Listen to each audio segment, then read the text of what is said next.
11 വർഷങ്ങൾക്ക് ശേഷം താരരാജാക്കന്മാരായ മമ്മൂട്ടി മോഹൻലാലും വീണ്ടും ഒന്നിക്കുന്നു. മഹേഷ് നാരായണൻ സംവിധാനം ചെയ്യുന്ന സിനിമയുടെ ലൊക്കേഷൻ ശ്രീലങ്ക. ആരാധകർ കാലങ്ങളായി ആവേശത്തോടെ കാത്തിരിക്കുന്ന ആ സ്വപ്നം യാഥാർത്ഥ്യമാകുന്നു. മമ്മൂട്ടി മോഹൻലാലും വീണ്ടും ഒന്നിച്ചെത്തുന്ന സിനിമ വരുന്നു.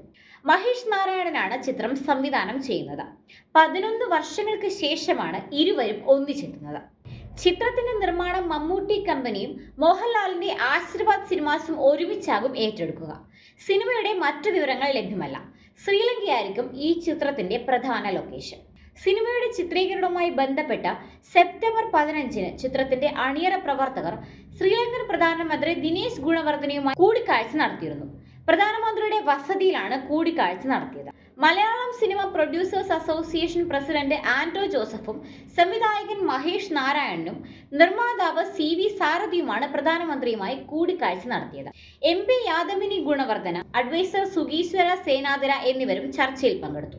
30 ദിവസത്തെ ചിത്രീകരണം ശ്രീലങ്കയിലായിരിക്കും നടക്കുക. കൂടാതെ കേരളത്തിലും ഡൽഹിയിലും ലണ്ടനിലും ചിത്രീകരണം ഉണ്ടാകും.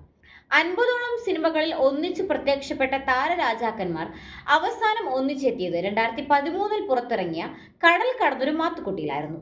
അതേസമയം ഈ പ്രോജക്റ്റിലൂടെ രാജ്യത്തേക്ക് കൂടുതൽ സിനിമാ പ്രവർത്തകരെ ആകർഷിക്കാനാണ് ശ്രീലങ്കൻ ഗവൺമെന്റ് ശ്രമിക്കുന്നത്. വിദേശ നാണ്യ വരുമാനം വർദ്ധിപ്പിക്കുന്നതിനും വിനോദസഞ്ചാരം പ്രോത്സാഹിപ്പിക്കുന്നതിനുമുള്ള പദ്ധതിയുടെ സാധ്യതകൾ എടുത്തു കാണിച്ചുകൊണ്ട് ശ്രീലങ്കയെ ചിത്രീകരണ സ്ഥലമായി തിരഞ്ഞെടുത്തതിന് പ്രധാനമന്ത്രി ഗുണവർദ്ധന നന്ദി അറിയിച്ചു. The elephant walk, Tarzan, bridge on the river Kwai തുടങ്ങിയ രാജ്യാന്തര സിനിമകളുടെ പ്രധാന ലൊക്കേഷൻ എന്ന നിലയിൽ ലോക സിനിമയിലും ശ്രീലങ്കയ്ക്ക് സുപ്രധാന സ്ഥാനമാണ് ഉള്ളത്. അഭിലഷണീയമായ ചിത്രീകരണ കേന്ദ്രമെന്ന നിലയിൽ ശ്രീലങ്കയുടെ പ്രശസ്തി വർദ്ധിപ്പിക്കാൻ പുതിയ പദ്ധതി സഹായിക്കുമെന്നാണ് ശ്രീലങ്കയുടെ പ്രതീക്ഷ. ഹേമ കമ്മിറ്റി റിപ്പോർട്ടോടുകൂടി പരുങ്ങലിലായിരിക്കുന്ന മലയാള സിനിമാ വ്യവസായത്തിന് ഒരു പുത്തൻ ഉയർത്തെഴുന്നേൽപ്പായി ഈ സിനിമ മാറുമെന്ന വിലയിരുത്തലിലാണ് സിനിമാ നിരീക്ഷകർ.